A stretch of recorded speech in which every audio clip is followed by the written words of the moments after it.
As Mental Health Awareness Month comes to an end today, the conversation about the conditions millions of Americans live with every day is far from over.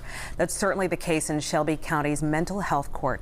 They provide a valuable service to those who have been charged with a nonviolent crime. And to discuss these efforts and more, we are live with Judge Sheila Renfroe and Dr. Keevia Porter with Minding Your Mental Health. Thank you so much for coming in. Thank you for having us. Yes. Okay, so let's start with you, Judge Renfroe. Mental Health Court graduation was held this month. So can you talk about just the impact, how many people came through, what that was like, and what it means to graduate? This time we had 6 graduates, I believe, and Dr. Porter was gracious enough to come and give our graduation speech this time. She did a wonderful job. That means volumes to these mental health consumers who get involved in the legal system. Our program is a diversionary program. It lasts about 9 to 18 months for the average participant. Wow.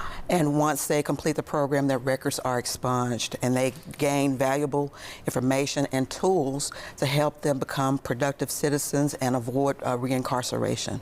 See, and so there are people who just need help, but they're being incarcerated, right? And so if you could talk about this, Dr. Porter, what did you want to get across in your graduation speech, and why is this critical to the clients you serve?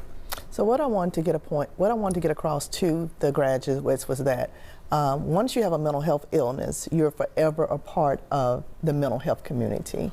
So I wanted them to be able to embrace their mental health illness and not let their mental health illness define who they are, but it's just a part of who they are, and to remember the importance of accepting that they have a mental illness, and to be accountable as well. When I say be accountable, meaning you need to go to therapy, you need to take your medications, you need to take advantage of the resources that are around you so that you can stay the healthiest that you can and be emotionally and mentally fit. Well, okay, Judge, how is this different than just a regular court? What makes this different?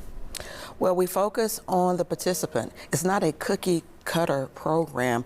We look at the individual and what their needs are, what their triggers are, and help them learn to deal with those and avoid those incidences that get them into trouble and getting it locked up. So. Right, and so and you would think that these are incidents that they happen in real time. You know, someone is going through something, and they may be going through an episode, and they don't know it's happening, right? So it's so hard to tackle.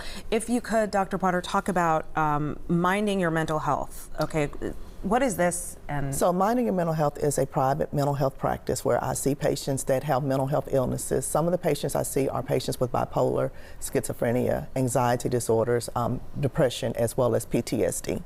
Okay, and are you specifically working, how are you working with the court? I mean, it seems like you have to have a relationship with it's called building recovery capital in the community. Yes, you have to do that and make sure that your participants have these relationships out in the community that keep them healthy. So. Okay, so you've built an infrastructure around this. Can you both speak to the fact that this is very new, and I love our producer actually put together a mental health series this month because it's Mental Health Awareness Month, and this has just been really groundbreaking for many people. People have been writing us in saying thank you for this. If you could just talk about why building this world, an ecosystem, is so important. So I'll begin with, there are many disorders that cause people to, such as bipolar. And when people have an episode such as bipolar, what we call an episode, sometimes it's when they are manic.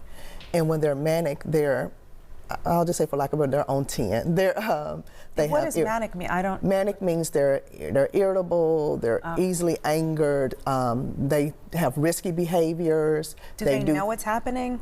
Sometimes they do, sometimes they don't, especially if they have not been diagnosed. Now, if they've been diagnosed and been treated before or have spoken with a counselor or mental health provider, they may know what to look for when they're manic. I've also spoke with individuals who have bipolar to say, get you an accountability partner. Say, hey, this person can tell you, hey, I think things are a little bit off right now. You may need to go seek help, so that that person can recognize when they're manic, and just in case the patient doesn't recognize that they're being manic. Another disorder such as schizophrenia, when they're not living. Schizophrenia just basically means you're not within reality. You may have hallucinations where you have visual hallucinations or auditory where you hear voices. So those also impact them when they're in the community, and they may do things that may raise questions, or maybe where they feel like the police may need to be called because of their behaviors at that time. And when they're in schizophrenia, that's their reality. So they may not recognize that something is going on. So that's where mental health court comes in. If the police picks them up and they have to go to, and they're arrested, they can go to mental health court, be seen in mental health court, and that's where they can probably get the help that they really need. Please. If you or anyone that you know is having a mental health crisis, I want to make a point to say call 988 for help. Oh, 988. Yes. What is that? That's the emergency hotline for mental health. Okay, it is. 988. This is wow. And you, any last word that you want to say about just being in the court system? And this is something very new that you're part of a groundbreaking movement.